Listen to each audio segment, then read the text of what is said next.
流浪动物，它不是不爱动物的人造成的，它也不是相关政府部门造成的，它是我们所谓的爱狗人士造成的。因为他自己去买一只狗或者领养一只狗，他又不做绝育，他没有正确的爱护动物的理念，他想养就养，不想养就扔了，然后造成了无序的繁殖。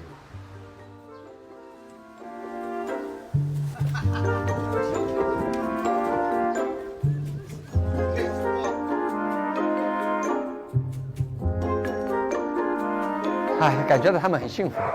也感觉到很值得。当然，更多的是想念他们，一直有这样一个梦想，有朝一日能闲下来，